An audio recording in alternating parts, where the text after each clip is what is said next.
Can you tell which of these children was not born free? Can you tell which of these children was not born equal? Can you tell which of these children does not deserve to be treated with dignity?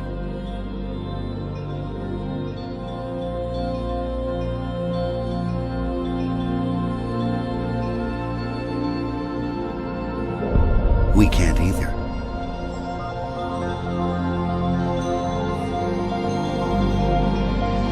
Human right number one. We are all born free and equal. A conquista de direitos só acontece com a participação e a luta das pessoas ao longo da história. Se em um momento se conquistaram direitos civis e políticos, em outros se conquistaram direitos econômicos, sociais, culturais, ambientais, sexuais. Todos esses direitos são universais, do que são para todos, indivisíveis, não se separam, e interdependentes, estão todos relacionados entre si. Conhecer momentos dessa história é importante para ver no presente o que existe do passado.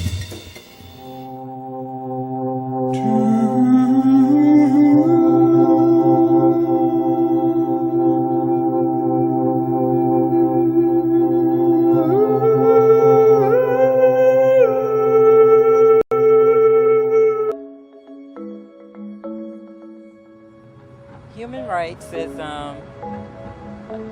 geez, that's a good question. Human rights. Oh, that's a tough one. Wow.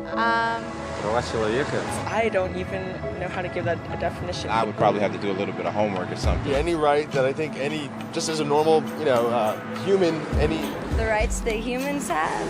Oh, that's a very large debate. Menneskerettigheder kan betyde mange ting. Tú le puedes preguntar a 20 personas y te van a dar 20 diferentes opiniones. Non saprei, una domanda complicatissima. Scotties. We just take them for granted that they're there, but we don't even consider what they are.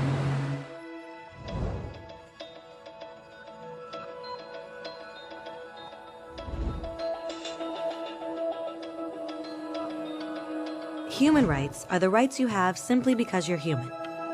It's how you instinctively expect and deserve to be treated as a person, like the right to live freely, to speak your mind, and to be treated as an equal. There are many kinds of rights. Most apply to a certain group. But human rights are the only ones that apply to absolutely everyone, everywhere. That means kids, old people, poor people, basketball players, garbage men, rappers, teachers, Africans, Indians, Albanians, Christians, Muslims, Kabbalists, atheists, your mom, your dad, your next door neighbor, and you all have the exact same human rights. In other words, they're universal. But the question remains, what are they? A Declaração Universal dos Direitos Humanos foi criada logo depois da Segunda Guerra Mundial, num esforço conjunto entre as nações, como uma resposta aos horrores cometidos nos campos de concentração. A ideia inicial era justamente criar mecanismos comuns para evitar que esse tipo de arbitrariedade pudesse ser repetido na história da humanidade. Name the human rights? What the human rights are? The right to live. Equality between all peoples. Right to religion, the right to... Is there supposed to be a list somewhere I should be aware of? According to the United Nations, there are a total of 30 human rights, which are usually lumped together and called simply human rights. They're all listed out in the Universal Declaration of Human Rights, which is the world's most widely accepted document on the subject. But it was a long time in coming. At first, there were no human rights. If you were in with the right crowd, you were safe. If you weren't, well, you weren't. But then a guy named Cyrus the Great decided to change all that. After conquering Babylon, he did something completely revolutionary. He announced that all slaves were free to go. He also said people had the freedom to choose their religion, no matter what crowd they were a part of. They documented his words on a clay tablet known as the Cyrus Cylinder. And just like that, human rights were born. The idea spread quickly to Greece, to India, and eventually to Rome. They noticed that people naturally followed certain laws, even if they weren't told to. They called this natural law, but it kept getting trampled on by those in power. Not until 1,000 years later in England did they finally get a king to agree that no one can overrule the rights of the people. not even a king. People's rights were finally recognized, and they were now safe from those in power. Kind of.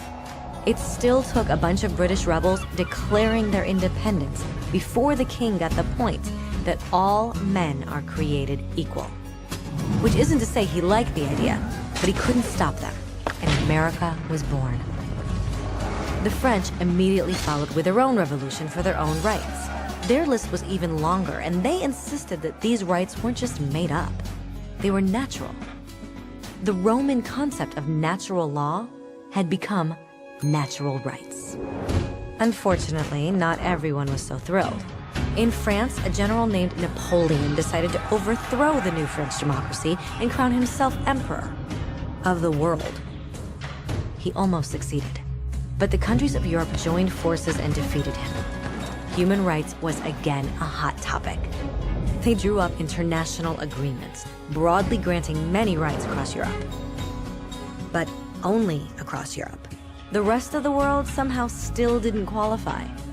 Instead, they got invaded, conquered, and consumed by Europe's massive empires. But then a young lawyer from India decided enough was enough. His name was Mahatma Gandhi, and in the face of violence, he insisted that all people of Earth had rights, not just in Europe. Eventually, even Europeans started to agree. But it wasn't going to be that easy. 2 world wars erupted. Hitler exterminated half the Jewish population of Earth in horrifying Nazi death camps. And all told, 90 million people died. Never had human rights been so terrifyingly close to extinction.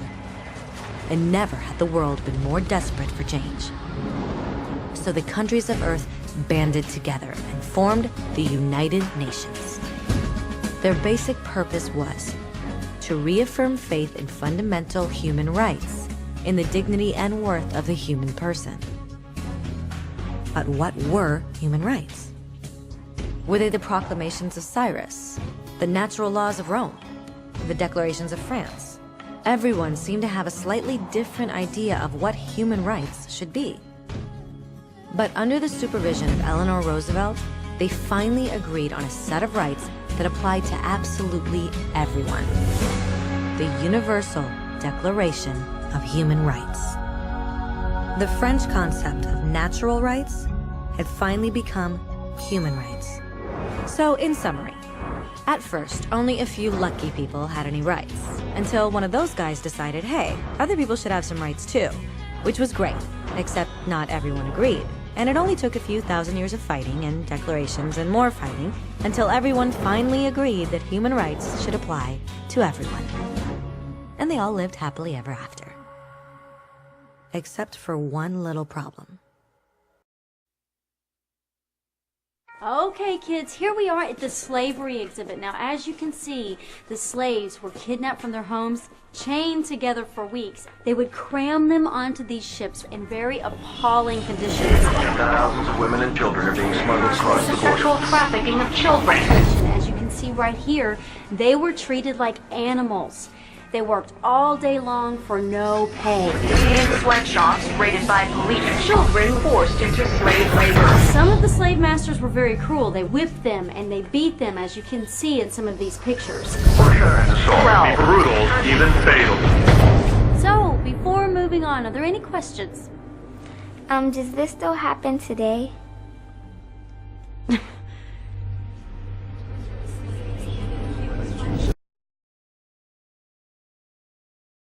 One little problem. If people have the right to food and shelter, why are 16,000 children dying of starvation every day? 1 every 5 seconds. If people have freedom of speech, why are thousands in prison for speaking their minds?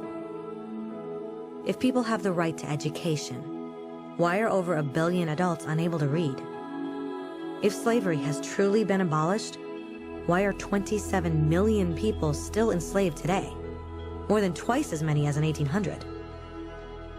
The fact is, when it was signed, the Universal Declaration of Human Rights did not have the force of law. It was optional. And despite many more documents, conventions, treaties, and laws, it's still little more than words on a page. So the question is, who will make those words a reality?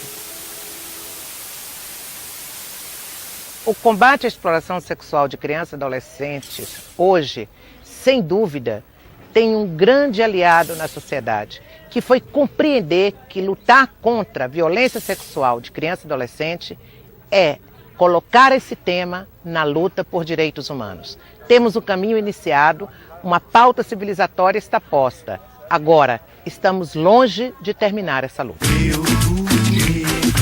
E nós, atletas paralímpicos, temos o dever e a obrigação de estarmos juntos nessa caminhada, de também sensibilizar, mobilizar e, acima de tudo, conscientizar toda a nossa população que isso não é obrigação e sim necessidade para que um país que quer crescer tem primeiro que respeitar as pessoas com deficiência. E eu tenho certeza que isso vai acontecer.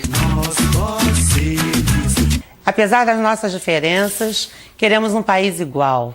Queremos igualdade de direitos, igualdade racial, igualdade no acesso à riqueza do país, à cultura. Queremos maior participação política. Só assim nós teremos um Brasil verdadeiramente democrático. Todos iguais. O que nós já conseguimos de garantias de políticas públicas é a prevenção da STIs aqui no Brasil, que é reconhecida no mundo todo. Cada brasileiro deve andar com um livrinho desse debaixo do braço.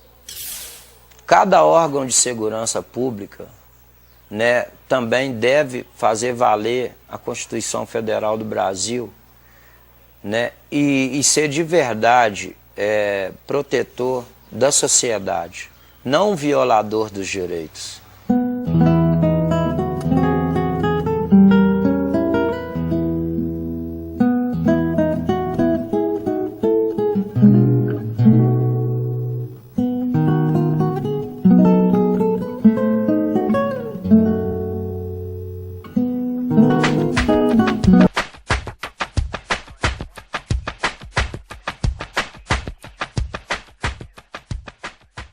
Trabalhar os direitos humanos, pensando numa educação para garantir esses direitos, é a gente olhar e contemplar o indivíduo quanto único e trabalhar ele na integralidade. Quando a gente não trabalha na perspectiva da garantia do direito, a gente trabalha a massa. Então, todo mundo tem que aprender matemática. Todo mundo tem que aprender para quê? Por quê?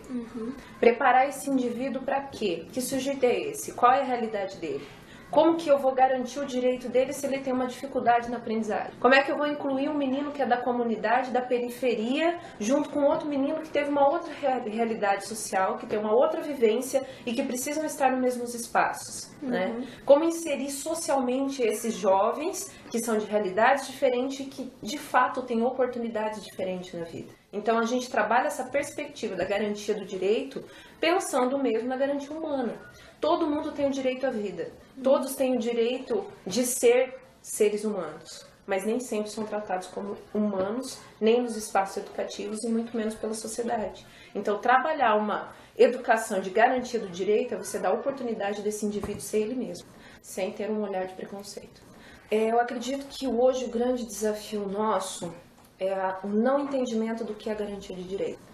Então, é garantia de direito, por exemplo, você ter uma cadeira para o jovem sentar? Ou só porque ele está inserido num projeto social, você dá uma banqueta e já é o suficiente, porque ele já tem um lugar para sentar. Ou oferecer só um macarrão, porque em casa não tem o que comer, então oferece um macarrão aí. Isso é garantia de direito? Porque às vezes a gente pensa que garantir direito é você dar aquilo que sobra. Ou você pega instituições privadas que investem no social e investem aquilo que tá sobrando dinheiro aqui, eu vou investir tanto no social, porque eles são pobrezinhos mesmo, tudo que você der já é o suficiente. Isso não é garantia de direito. Isso é a gente tentar fazer um assistencialismo ou desencargo de consciência de que está fazendo alguma coisa. Garantir o direito é você oferecer para aquele menino que talvez não tem nada a mesma dignidade que aquele que está lá sentado numa academia, né, no banco de universidade, tendo acesso à educação e tendo outros acessos ao mesmo direito que tem esse menino. Não existe uma diferença. É você trabalhar no igual.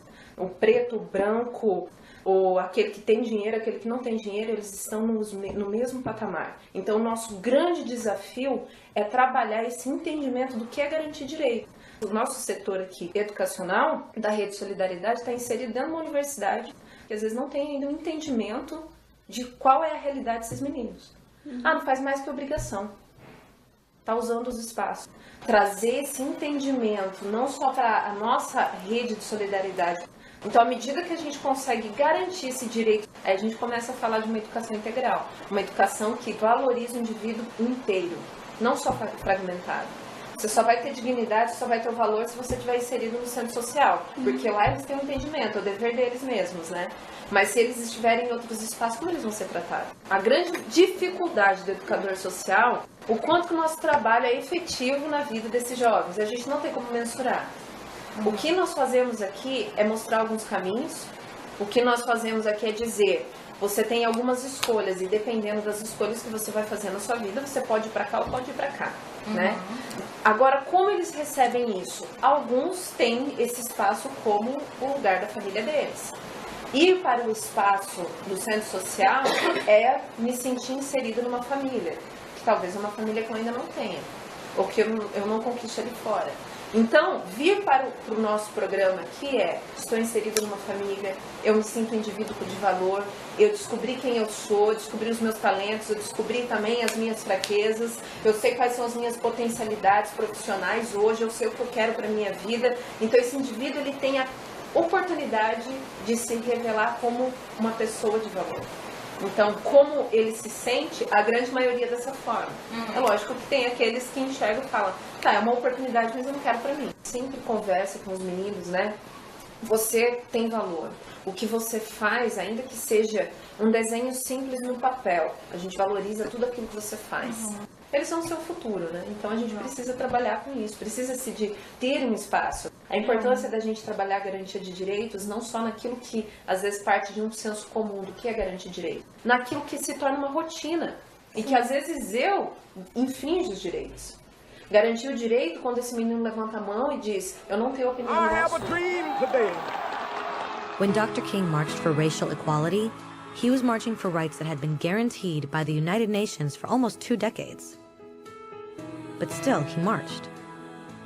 When Nelson Mandela stood up for social justice in the 1990s, his country had already agreed to abolish such discrimination for almost 40 years. But still, he fought. Those who fight today against torture, poverty, and discrimination are not giants or superheroes. They're people. Kids, mothers, fathers, teachers. Free-thinking individuals who refuse to be silent. Who realize that human rights are not a history lesson. They're not words on a page.